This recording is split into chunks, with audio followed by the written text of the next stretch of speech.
I didn't move, and there is already an apartment tour up on my channel, but in the years since it's been up, this place has come quite far.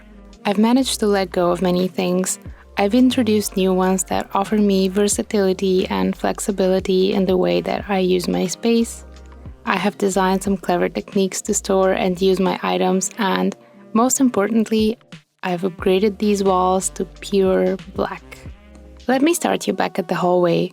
Nothing much has changed here, but I've been doing my best to keep it only at the absolute essentials.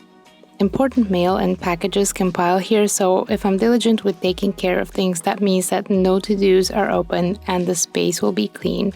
On the side table there is a plant refugee from the office that I work in, and on the bottom shelf we keep our bags, router, cat, and vacuum cleaner. Moving on to the kitchen, there have been a few simplifications around here, and I've largely managed to keep the surfaces clean, which is always pleasing to the eyes. As you come in, our breakfast corner is on the right. I chose some yellow chairs for this area because I love color and it has a lot to lend to minimal spaces that don't have as much decorations. Of course, it's great for eating, but now it has been upgraded to a keyboard area for my partner. He really wanted to start playing this year and I thought this would be the perfect Christmas present for him. By adding some sliding rails to the table, the keyboard is easily accessible, which helps with motivation. After you're done, you slide the keyboard right back in and you can once again enjoy your coffee in the kitchen. All of this with minimal storage requirements and friction. This time the fridge door is very sparse, as I like to do regular fridge clean out to make sure that nothing goes bad and I don't buy things that I don't actually use and eat. I've managed to mostly abolish the plastics in my spice rack, and we're looking for some bulk options for the refills as well. Mostly I have a bunch of herbs, a few delicious vinegars, and some healthy powders and nuts. In the left upper cabinet, I have some transportation boxes, to-go cups for tea and coffee, and a water purifier. On the other side, I have some loose leaf tea as well as some coffee supplies. I try to have 1 or 2 kinds of tea on hand so that I don't start a collection and end up forgetting a bunch of them. Finally, there's my small assortment of cups and some adult drinks that people like to gift as well. The countertops are just workspace for me, so I keep them empty except for my coffee machine and blender. On the bottom, I downsized my cookbooks to only 2, from which I regularly try out recipes and have absolutely loved them so far. I also have a decent amount of plates, but at least they stack nicely. I wasn't allowed to declutter some of the cutlery that's in here because it ruins the set. The collection of pots and pans has really become small and I'm really happy with it. I was also able to declutter some cake materials because I don't want to encourage myself to eat cake as well. On the windowsill I have a little acorn tree as well as some more plantlings because the best afternoon light is in here. Then I have some simple washing materials that I've been using for a while and I'm really happy with how they work. On the wall is my adorable birthday present, an elephant adoption certificate. His name is Naboishu. Look at him! Coming into the living room, this is pretty much a 3-in-1 room, so it's good that we didn't need too many things. The centerpiece of the room is really the view outside, and I like to keep the focus on that, which is why the opposite walls were painted black. I'd love to show you more of the balcony and our bench DIY, but it's really cold right now and it's all packed up. However, this area hasn't changed much since the last tour, so you can have a look in there. On the sideboard, I have decluttered all of the books that I was keeping and any other candles and such things. The only thing I kept is this beautiful coaster holder, my electronic scale underneath, and my partner's Switch, which is actually really fun to play some games on the TV together.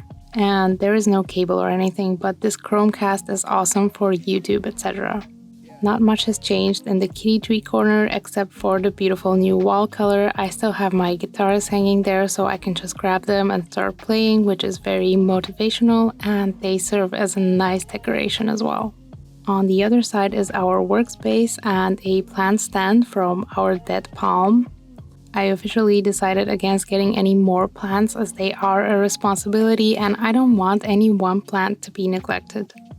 The dining area is rather big for 2 people, and we also have 4 chairs. Personally, I like to eat on the couch table on the floor, but I still work on the dining table quite often to get a little change. For heating and coziness, we have our electric fireplace, one of the best investments that we have made in here, hands down.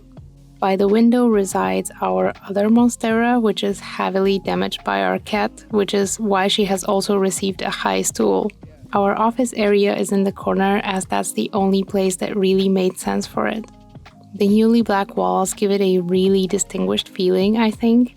They were dark blue before, but this is something else. I have a tower computer for playing games and doing some heavy-duty editing, and next to it is a little cable container where I have neatly taped up all of my cables, and I'm actually really in love with how that looks now.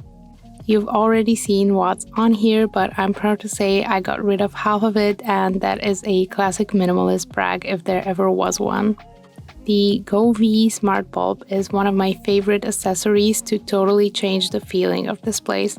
It can give the whole room a nice soft light or a cool neon-y party feeling. In our little office storage, we have some daily use things. On the very top, I have my diary, my glasses, and my writing materials. Below that is probably my favorite DIY we have ever created. A charging station for all of my needs, like camera gear, phone, watch, headphones, etc. It all needs charging, and we installed some USB charging ports to do just that. Along the side, we attach the cables for a neatly tucked look, and on the bottom of the drawer we have a non-slipping surface to keep the things from moving around. It hides a lot of visual clutter, and it's awesome. In the third drawer, I have all of my other cables packed in a bag, which is really handy, as well as my 2 hard drives and some headphones. And the other drawer has our laptops for work and my editing laptop. Not much has changed in the sitting area, though I decluttered a bunch of things, and instead I put my cozy blankets at arm's length. However, there is one really awesome thing that I want to show you in here as well, and that is my magical minimalist remote control storage. You can't see it, but it's actually under the table. We attached some Velcro tapes to the bottom of each of our remotes so we could stick them under the table and keep them out of sight. It was quite the eyesore for me having them around, so I'm really happy about how we solved this one, and I highly recommend trying this out. The bathroom in here is really big. You're normally supposed to put your washing machine and maybe a drying rack in here, but my neighbors would have definitely complained, so we skipped that. I probably still have some way to go, but I decluttered quite a few things in here as well. I've also been trying to reduce my waste everywhere, and this place is no exception. But again, my favorite part has to be the view outside.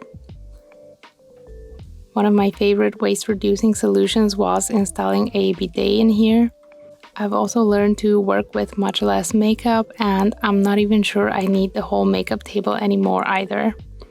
Besides makeup, I also have a reusable razor and ear swabs in here as well. The top basket in the storage belongs to my partner. Under there are some towels, then my skincare products, which I'm actually really happy with. The bottom has a curling iron, a dryer, and some bath soap. This is also a good place to hide away our yoga mats. The shower area has probably changed the most for me. I started using shampoo, conditioner, and body bar soap. I really like them, and I don't want them to waste away under the water, so they are hanging high on the side of the shower. These little bags are really helpful to lather them much easier as well, and that's especially good for the hair soap. I filled up a spray bottle with some vinegar rinse for my hair so that I don't have to remember to pre-make it every single time. And finally, we have a little Bluetooth speaker for singing in the shower, and in the summer we use it when we go outside. By the mirror, I have some hand soap and our toothbrushes, our really beautiful lamp DIY we made to cover the mirror, and on the other wall, I wrote out my skincare routine. My favorite room is probably the bedroom, mostly because it's the only actual room in here, so it feels nice and safe when you close yourself up inside. The black wall has really made it relaxing for the eyes to be in here, and I'm really excited to start filming in front of it. One of my favorite pieces in here is the vintage mirror that my partner brought with himself. It's the only full-length mirror I have to check out my outfits as well. I reduced the amount of stuff on the bed to a bare minimum, and I'm really enjoying that, though I have still kept it for filming and decoration purposes. In my drawers, I just have my e-reader, my pajama robe thing for the morning, and my singing bowl for meditation. The storage under the bed is pretty much the only full-on storage that we have. In the first drawer, there is my backpack, as well as some hiking gear and things for the outdoors. In the second drawer, my partner has his gym and swimming pool things that haven't seen the light of day in about a year. In the third one, I moved my camera gear so I can store it nice and neat. I used some little baskets to sort the things in here so I don't lose anything. The final drawer has some beach towels and my partner's book, magic cards, and an anime character figurine. On his side of the bed, we have our alarm clock with light, which he brought and I think is really awesome. And it's huge, but I like it. I kept some green decorative pillows on the bed to still tie it in with the plants in the room and the picture on the wall. It's a print of a forest painting and I really can't get tired of it. In the corner, we have some plants that are not photos, and these really thrive in the shady environment. They have really grown immensely in the last year, so one of them even got repotted in the place of our late palm tree. Next to that are our multi-purpose chairs that people can sit on in the living room, and I also started using them a lot for work recently with this really practical folding table. I sit with it on the couch or in bed or in these chairs, and I can easily hide it away afterwards. It really adds some versatility to the way I use my space, and I feel like that has been recently increasingly important. Other than that, these chairs are great for hosting friends to sleep on or napping on by yourself. Finally, we have this dresser with another refugee from the office that seems to be going absolutely crazy for the afternoon light in here. The top left houses my workout clothes. Underneath that are some workout ropes from my partner and weights. And on the bottom there are my sports shoes and the rest of the weights. On the right side, I keep my minimalism nice and safe. Under that, there is some paperwork that you would be absolutely doomed without in Germany. And on the bottom, there is a pretty outrageous collection of my partner's controllers that is probably great for a future gaming party. Then there is my hot water bottle, some more console-related things, and a very important package of insurances for all the electronics that we have. Can't lose that. In the middle section, there are just some undergarment-related things and socks. On top we have our 2 perfumes, though I don't really use perfume often. It looks kind of pretty and it is nice to have sometimes. Now I want to show you the closet better than I did last time. I still think it's amazing that this is really just a guest bathroom with simple wooden construction that is really renter friendly. I have my clothes here that I showed you in my capsule wardrobe video. They are all hanging in here on some actual metal pipes. We have our jackets on the side as well as pants on the bottom, where they belong. Some shorts and t-shirts lie on the shelf to the side, and our jewelry box that I really can't bring myself to declutter any further. On the top we have our hoodies, and on the very bottom we have some boxes that are pretty much empty, though the first one has some winter scarves, which is important. In the corner you see my 2 memory boxes, and those are sacred. Here's a little sneak peek of the bathroom the way that it was before. It has been cleverly left out by my partner in case somebody needs to check the water usage or something like that. So that's everything. I could declutter some of the storage in here, but furniture is good for sound absorption, and I also don't want to pack a single storage space with everything I have. I could also do without a dining and makeup area in the future as well, so I think there is still a way to go in terms of decluttering. I really hope this video inspired you or was in some way interesting and helpful, and thank you so much for watching.